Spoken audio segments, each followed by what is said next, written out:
Yeah. Thank you.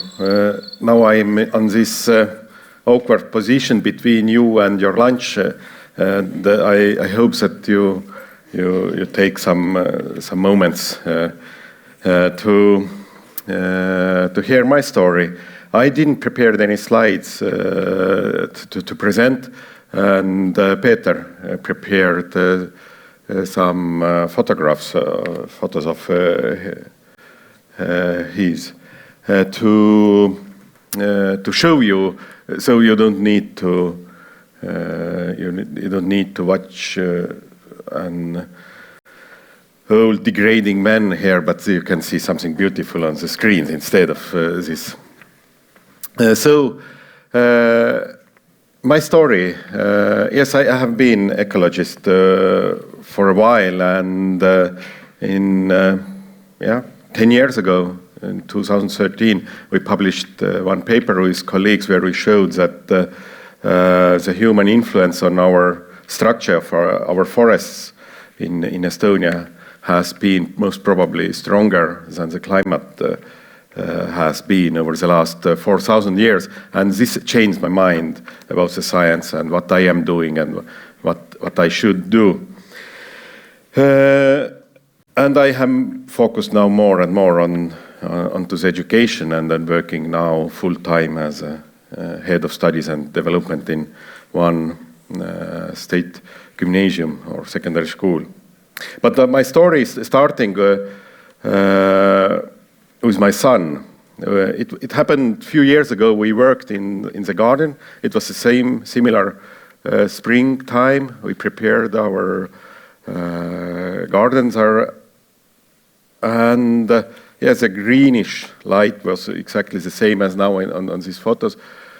And my son came to me and asked me a question that, Dad, why the trees grow the leaves? Why the trees have the leaves? I started to slowly fill my lungs to start to explain how about photosynthesis is working, and in the same time considering that my son, still 4 years old, he doesn't have any of these concepts needed to understand fully such a complex system as photosynthesis is.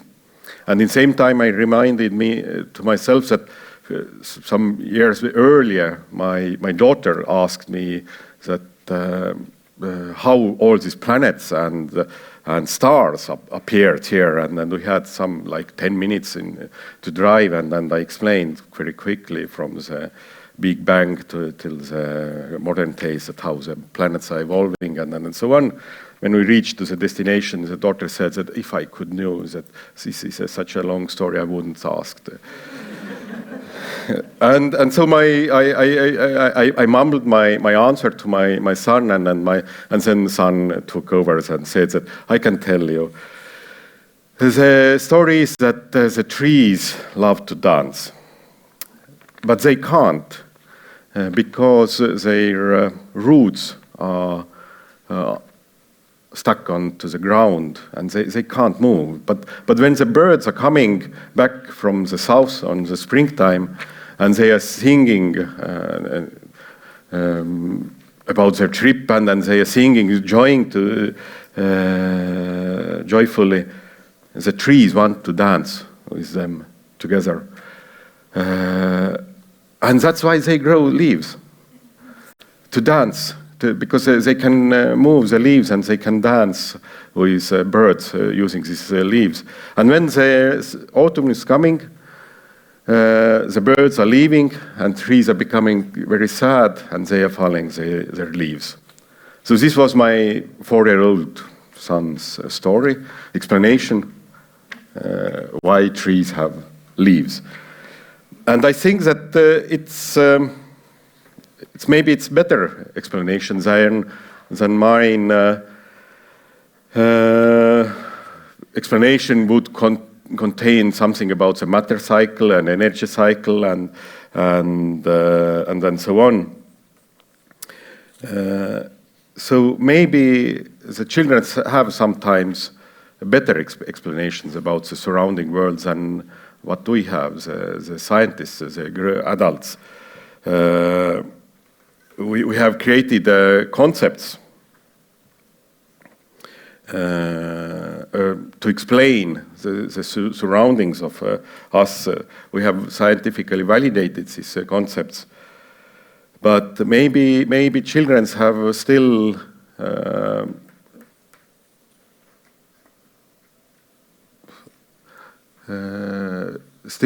their own contacts with the nature, and for a while when they are learning all these concepts what the adults have created, they are losing their connections to the nature. The way how we are telling the stories to each other, the stories expressing the relationships between the people who are it expresses the relationship with the listener and the speaker, but also it expresses relationships about the topic, what terms we are using, what concepts we are using during this. Maybe this Gaia-like dance metaphor, what my son invented, this metaphor, maybe it shows better relationships, explains better way how the nature works, that the different species are dancing together, instead of our explanations about the energy cycle, matter cycle, wavelengths, capillarity, temperature, synthesis of the organic matter. By now, my son has been at school for some winters, and what happens in our schools that he has lost his interest onto the nature. Of course, this is partly my fault. I'm working too much. We have too few times to go out together to tell to each other our stories. But if I'm looking his science class assignments, I'm not surprised that he has lost his interest on about the nature, about the science.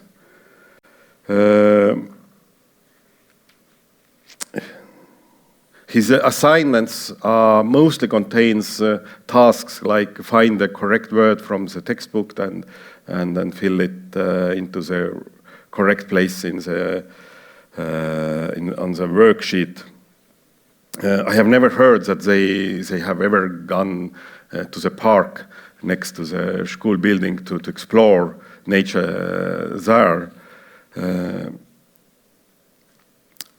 I have never heard that the relationships between the human, the person, and the nature is discussed or expressed somehow in the classes of dance or arts or music.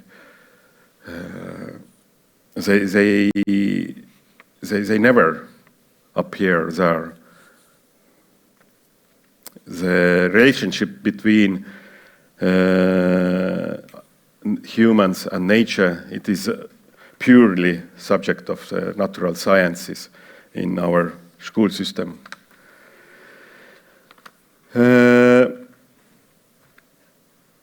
And the way how the nature is described in our textbooks, in our class lessons, it's quite straightforward one-way story that the nature is source of natural resources. All the species, other species, how they are described in their, they are expressed as in relationships to the humans and on very anthropocentric way. Why they are good for us? Why these other species are good for us? What they are bringing to us? What they can provide us? So it is, nature is purely the source of resources necessary for the human activity. And there isn't much about the stories, how the other species are related to each other, what is the intrinsic value of the nature. However, besides natural resources, there is a lot of stories about environmental problems, of course. Because if you are exploiting the natural resources, you are creating the problems. But how long you can keep your relationships with someone who has a lot of wealth to exploit, but once you are starting to exploit them, a lot of hustle and whining coming with this. Mostly the people are leaving from such relationships very quickly. And if we are learning the nature only through filling the blanks on the worksheets, we will have people who are alienated from the nature. That's nothing to do. One exercise what I'm using in my trainings or classes is named Rail Baltic. It's coming from, you know, where. The exercise is going this way, that the learners are divided into 3 groups. Because mostly when I'm giving my lessons, we are talking about the nature and then human relationships are and sustainability and sustainable societies and so on and so on. And of course, the people are prepared to build up their village, their ideal village about how it looked like, how it relates with nature, how it is part of the beautiful landscape and so on. So the first group gets a task to prepare on ground approximately 3 to 5 meters, 3 times 5 meters big area to prepare ideal landscape about where they would like to live. So there appears the mountains and the rivers and forests and fields and a small village and sometimes they are even putting school in the middle of the village and some community center and so on. So it is idealistic, very idealistic view to the world. So the second group gets a task, prepare map of this area. So the geographers, they are coming, they can ask questions, but they are filling the paper, putting into the paper what this landscape looks like. And then comes a third group who is given a task to prepare railway through this landscape. They are given the entrance point and 2 entrance points on the edges of these landscapes where the railway comes in and then goes out from this landscape. And they are given order that this is a state order, all the state power behind you, and then everybody expects you to build the most effective railway system through these landscapes. The only thing what they have is a map. So they're getting from the map from the second group, and then they need to find what is the most effective way to build the railway through these landscapes. And of course, using all this power, all these resources, what is needed to build this railway, they are preparing it onto the map and then they are showing up onto the landscape, starting to build the railway. You can imagine the confusion of the first group when the people are appearing that are starting to build the railway through their idealistic, very ideal world, ideal landscapes. Serious people with very serious faces, with very serious task, build a railway through the landscape. And enthusiastic, idealistic, maybe some hippies have built a village on the area where the railway has to be. I must admit that only once one student stood up to the railway builders, physically stood up and said that no, you can't come to my land to build this railway. She was German.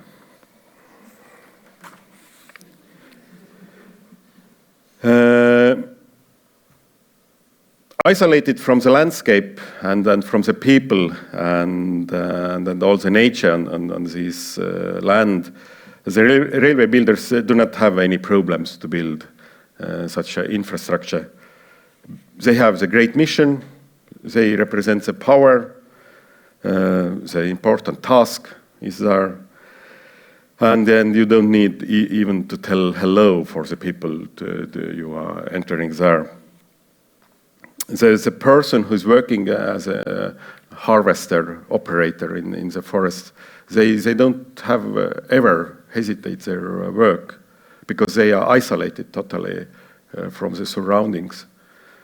That's why the operators of the harvester they keep their positions longer than the slaughterhouse workers who burn out much quicker.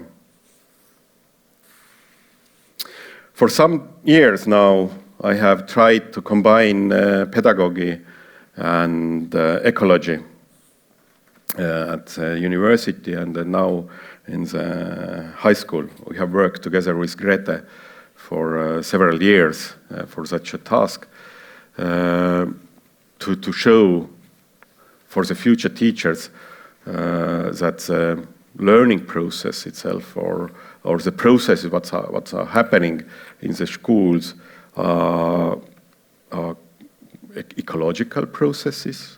We can call it as ecology because there is a relationships between the person, the learner, with their surrounding living and non-living beings in the space where they are operating, and the teacher's task or the school task is to create an environment where the person can develop. So we are creating situations where the learners can face some difficulties, some obstacles, problems, what they need to solve. So the obstacles can't be very high, they can't be very hard, because then they can't learn, because they can't solve the issue. But it also can't be too light, because then the development doesn't happen. It's something what happens, what we call evolution in nature, that there are constantly changing environment, and the living systems must cope with this, adapt with these changes. So we can create such an environment where the children can develop. On our classes, what we have done, we have given tasks for the future teachers that they need to learn the basic concepts of the ecology. And one part what they need to do is they actually need to go to the forest or swamps or peat bogs or lake shores and then so on, and they need to find these concepts. It is not easy task to, for example, to go to the forest and to find how it looks like or how it smells as a succession. But they need to find it, and they need to capture it, and to come back to the classroom and present it to the others. And it appears that it's quite effective way how to explain for first ecology, because when they are going to the forest, for first they need to understand what they are looking for, how it looks like to see, how it looks like the succession, what to expect, where to see it. They need to find it, they need to capture it, they need to consider how to capture it, how to they can make photos or paintings or whatever they choose. That the picture itself should express the concept.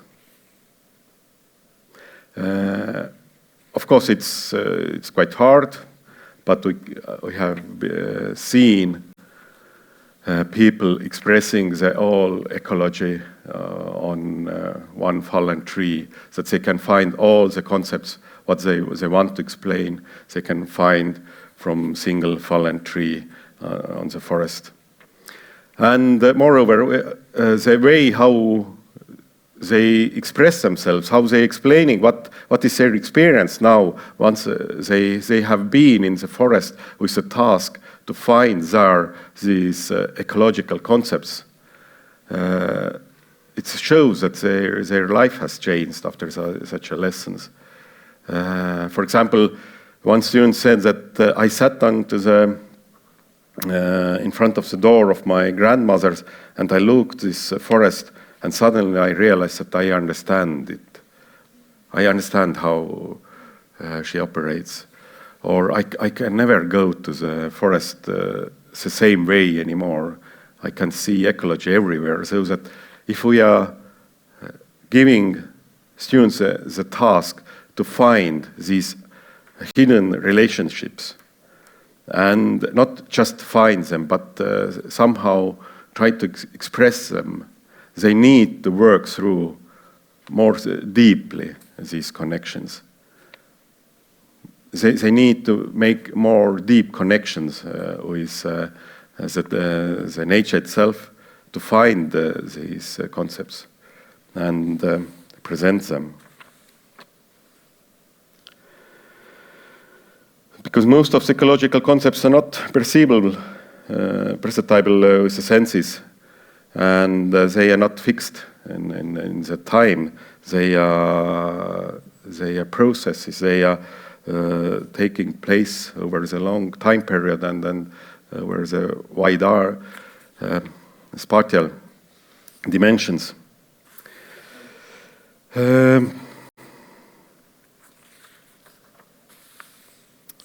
So maybe this childishly imaginative description of what happens in nature does not have to oppose to the scientific view of nature. In order to, the scientific view can open us, it opens us the invisible part of the nature, what we can't see or sense with our sensors because they are too weak. The nature can widen the view to the nature, but it requires a lot of imagination to understand it, what the science tells us. In order to understand the complexity of the nature, these ingenious complex systems, what contains us.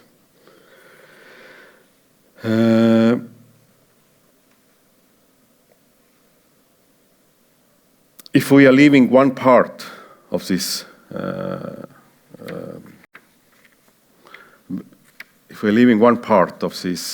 how we see the world, if we're leaving it behind, either this childish view or this imaginary view to the world, or this scientific view, very precisely described view to the nature, we are losing a huge part of understanding the nature. We need to keep alive in order to become a good scientist, or in order to become a good person who knows how to live as a nature.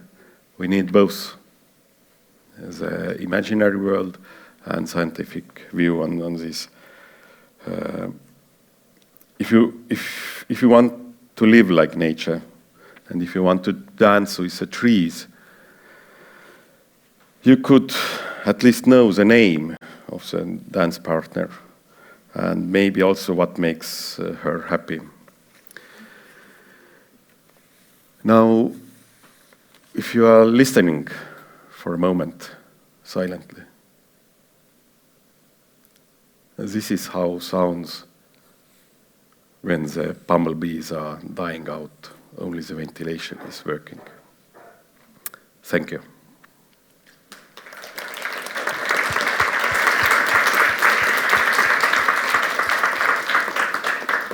Thank you so much, Mihkel, for those ideas. And I enjoyed so much how this speech were like interacting, maybe dancing even, with previous speeches. And I hope this continues throughout this event. And now we have time for questions. I see in internet, in Slido, there are at the moment no new questions, but from the audience. Thank you, Mihkel, for your presentation. And I think it's a wonderful idea that you have to intertwine biology and humanities in education. But I see quite a big problem here. The problem of educators, the teachers. How have you solved this question at Rakvere Riigigümnaasium, and previously were working in Tallinn University, that is also preparing teachers. Have you succeeded to start some movement there to intertwine the education of future teachers there as well? Yeah, we still continue to work with Grete in order to prepare the future teachers. Now the course what we are giving in autumn session is supporting sustainable thinking. Yes, yeah. So that it's about the thinking, about the complex systems, and then so on. It is one part that we are giving the tools, the way how to think about the complex systems for the teacher training. It is lacking a lot on the preparation of the teachers, future teachers, in both universities, in Tallinn University and Tartu University, who are preparing our teachers nowadays. It's a first thing to help them think more complex way. Another thing, what I have found, what is possible to do in schools, of course it depends a lot on the teachers and so on. I'm not going into this, at how willingly they are ready to change the way how they have always given their classes. But if we are considering about environmental studies, about geography or biology or so on, there is a lot of topics what is needed to cover.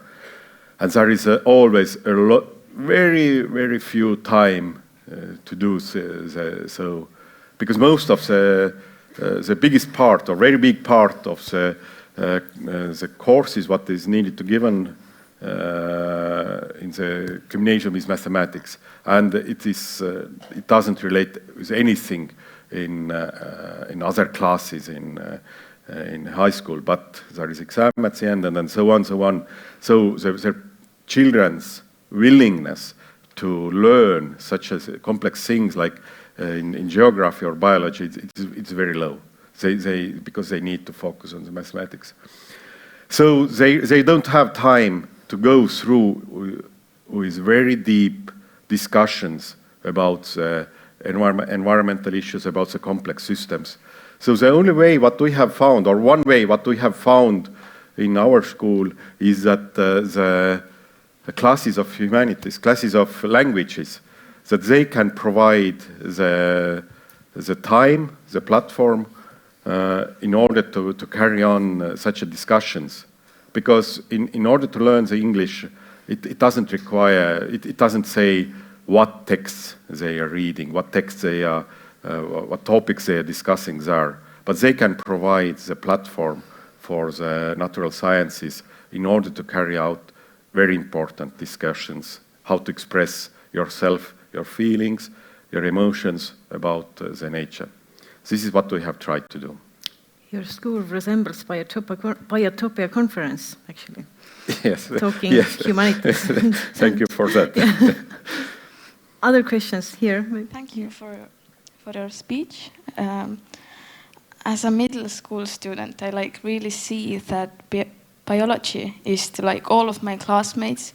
It is boring subject where you have to read the textbook and then do the workbook.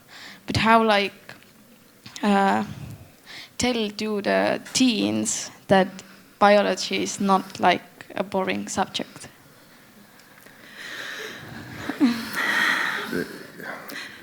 Yeah, it's a wonderful question. What I would suggest, maybe teachers will hate me, but what I suggest for and this is what suggestion what I'm giving also the students in Rakvere, that ask question why from the teacher. That why we are learning the biology like this.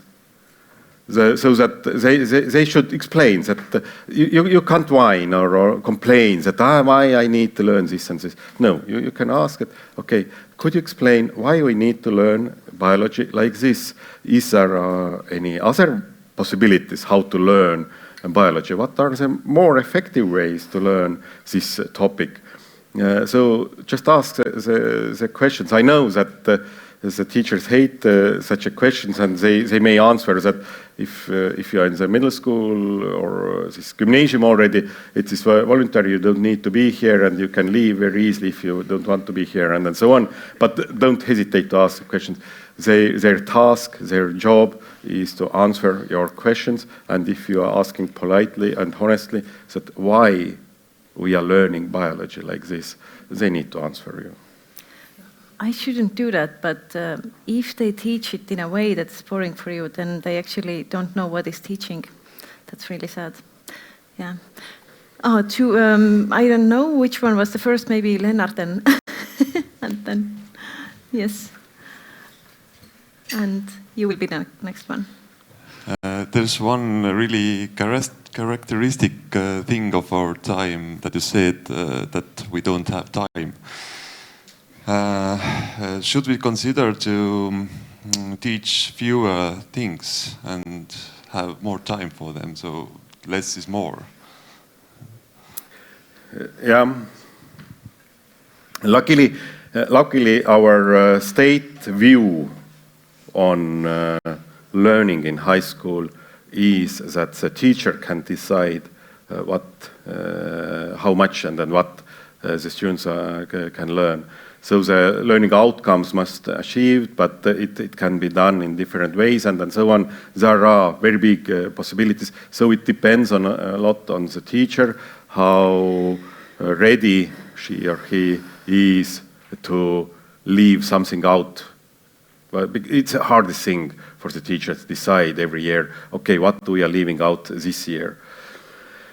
But as I mentioned, there are these state exams at the end of the third year, and this means that everything that could appear onto these exams, this must be learned.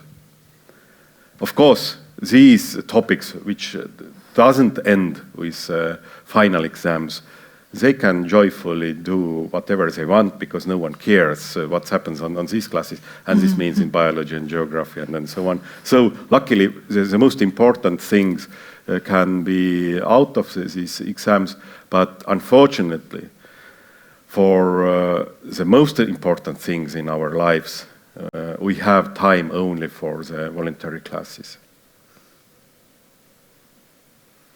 Your question, please. Yes, thank you for your talk. I was thinking if I should ask a clarifying question, but then you urge us to ask why. So here I am asking about this Rail Baltic task example. Or could you please explain more broadly what is the aim of this particular task? Because if I heard the explanation, then for me the first outcome of this task seems that it creates a conflict.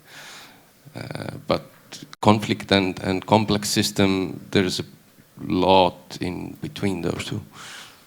Yeah, there is a huge conflict since 2009 in Estonia when it's all started. What I'm trying to show in these classes through this exercise, that if you are not in contact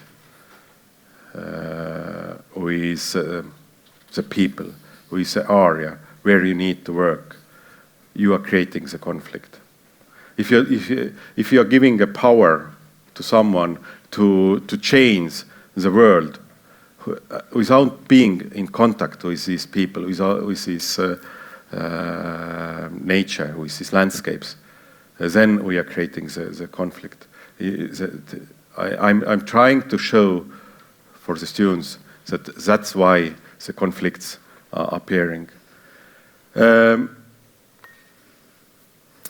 has been, I have written a few papers about this in Estonian also, and newspapers about the not in my backyard syndrome. It's never, the syndrome is not representing the right way, the situation, what happens. It's a label what is given to the local people who are standing in front to fight for their rights, for the cleaner landscapes. And of course then they are labeled because they are like against the development of the society and so on. But the local people have never started the processes of developing something. The developers, the organizers, the government have started always these processes. And their task is to find the contact, to find the consensus with the local people in order to solve, avoid these conflicts.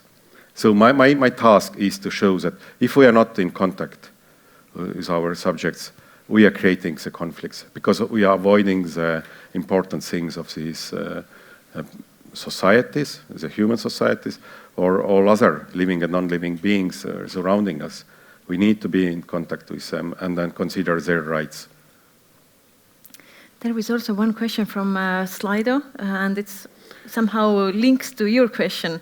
In English, there is a growing recognition that the term nature only reinforces the separation between humans and everything else. Does Estonians use a term like nature? So, language question. We have term loodus, yes, but does it make separation between humans and loodus? Loodus means that someone has created it. Yes. So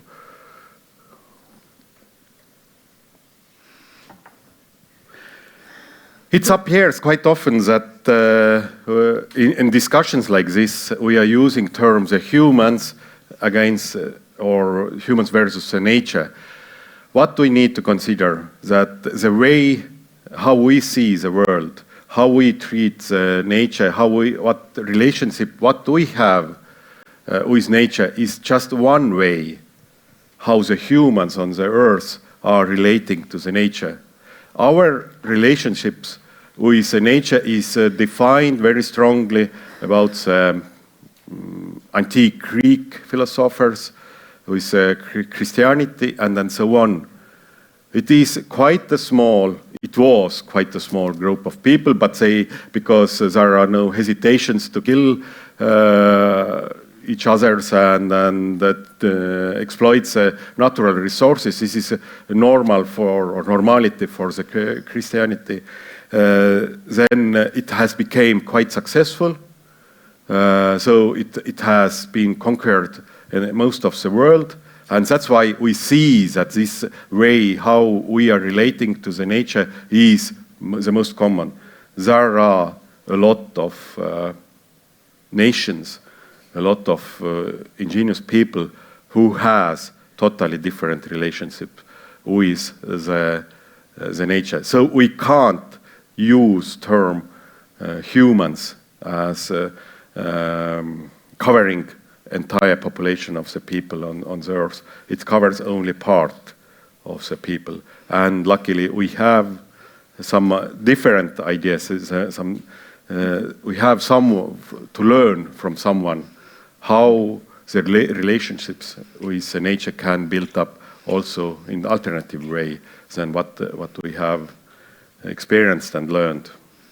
Mm-hmm. And humans are nature also, this yes. Commentator says. Okay, one more. Can I ask?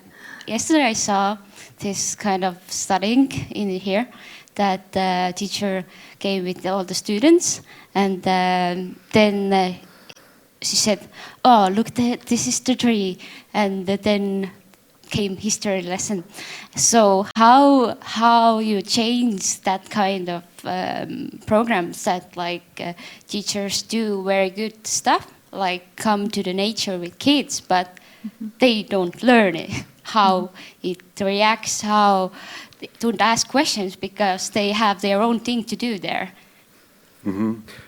This is one thing what I have learned from the Grete, is that it doesn't help if you're going to the nature with the children once a year, because the first time or when the kids are arriving to the forest, of course, it takes time. They need to cope with the situation. It's a totally new environment.